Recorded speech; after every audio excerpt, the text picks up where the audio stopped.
I just decided that in the current year of 2025, I want to get a lot better at Japanese than I already am, and to achieve that, I'm going to set out on an epic Japanese learning journey to reach 30,000 words by the end of the year. Currently, I'm sitting at around 20,000, meaning that I need to learn around 27 new words every single day for a year straight to reach 30k by 2026, which may sound a bit ridiculous, but this isn't my first rodeo. In 2021, I challenged myself to learn Japanese for 5 hours a day for 3 months, after succeeding at which I consistently took 20 new words a day for 700 days straight until I reached 20,000 words, aka 20,000 Anki cards that included at least a single new word or expression that I had never seen before.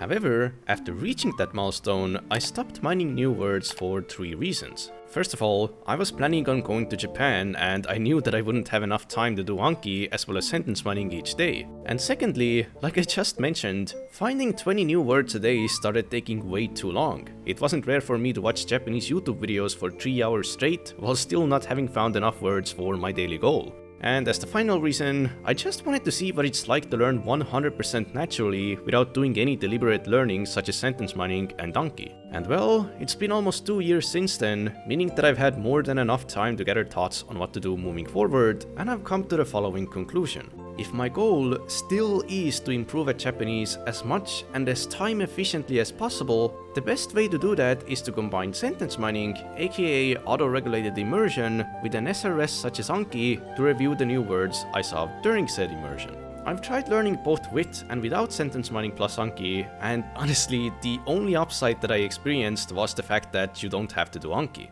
But considering that I have a 2,300 day Anki streak, I am more than capable of doing my daily reviews, especially considering that Anki is something you can do when you wouldn't be immersing or doing anything productive anyway, such as in the bathroom, whilst commuting, whilst resting between sets in the gym, and so on. So not only is Anki basically just free gains, but it's also extremely direct and time efficient. And so is sentence mining because it's essentially just optimized immersion. If you have a goal of let's say 20 new words a day, you either need to find content that's challenging enough to find new words quickly, or you'll just need to immerse for longer. It also forces you to pay as much attention to the Japanese as you can, because you don't want to miss any potential new words or expressions that you could be mining. I also found that that rigid daily goal also kept me consistent and made sure that I was always improving, which was also very satisfying because I often saw a word that I had just learned in a completely different location the very next day.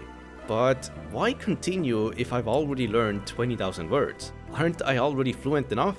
And well, I definitely consider myself fluent because I lived in Japan for an entire year and I used as well as spoke Japanese every single day in various different scenarios, and never did I feel the need to switch to a different language. However, if there's ever a moment where I don't understand something, it's usually because I'm faced with a word or expression that I've never heard or seen before. Japanese is a language that requires a ridiculously vast vocabulary. Even natives occasionally encounter words that they don't know the reading or meaning of, meaning that if my goal is to get even better at Japanese, then improving my baseline comprehension by another 33% seems like a pretty good idea. And there are 2 reasons why I still even want to improve. One is because after living in Japan for a year, I'd say that it's actually a pretty cool place, especially if your room doesn't have air conditioning. So in order to not just survive, but also thrive in Japan, being as fluent as possible is very much beneficial. But the other reason is that ever since I stopped after reaching 20k, I've been feeling as if perhaps I cut the cord too early. It feels like a rather anticlimactic ending to this epic journey that I've been on for over 6 years, so I want to go for the true ending. The ending that once I reach, I won't be asking myself, what if? What if I had kept on learning? Because that's exactly what I've been asking myself ever since. I want to find out. And I'm very much excited to start the investigation, because this time I also have a different strategy. In order to explain what I mean, I first have to give a quick recap.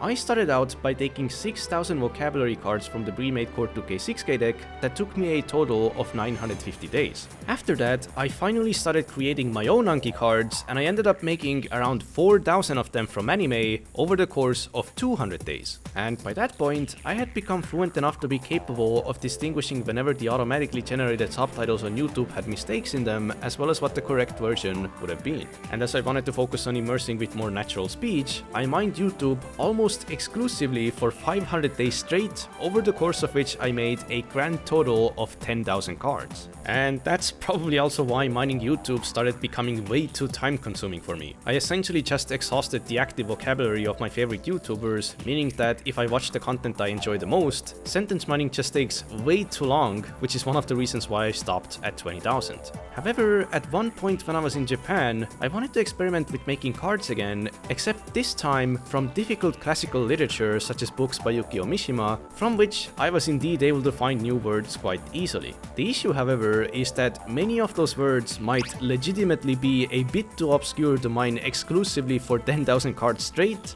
unless my goal was to read Mishima books for years to come, but I feel like I just enjoy mining audio-based content more, especially because it also trains your listening as well as pronunciation, but also because I used to do sentence mining whilst eating to save time and so on. And recently, I had this realization that there is a holy grail of audiovisual content that should allow me to find a sufficient amount of new words each day, whilst also being enjoyable, aka anime. One day I started randomly watching YuYu Haksho, and I was surprised at how many expressions I gained by almost every episode that I had never seen before. The show is just a goldmine of interesting idioms. Here's 20 as an example, and I've already adopted and used some of them in my output as well. And the best part about it is that it's a popular anime that many natives have seen, so most of those words and expressions should be pieces of vocabulary that most natives know. And once I'm done with YuYu Hakusho, there are so many other shows that I've wanted to watch or rewatch for the longest time, and I'd finally have an excuse to do so as I could learn Japanese from them. And I didn't even mention manga. Man, I have so many things to look forward to that I'm slowly starting to think that perhaps stopping at 30k will be too soon.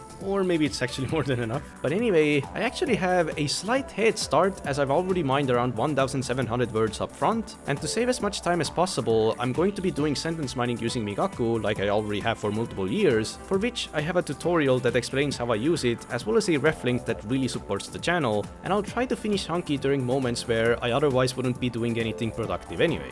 And finally, I'm going to be sharing small progress updates in many of my upcoming videos throughout the entire year, and also, right now, I'm gathering questions for a 2025 January Patreon Q&A, so if you want your question to be answered on video, you can go ahead and ask me on Patreon.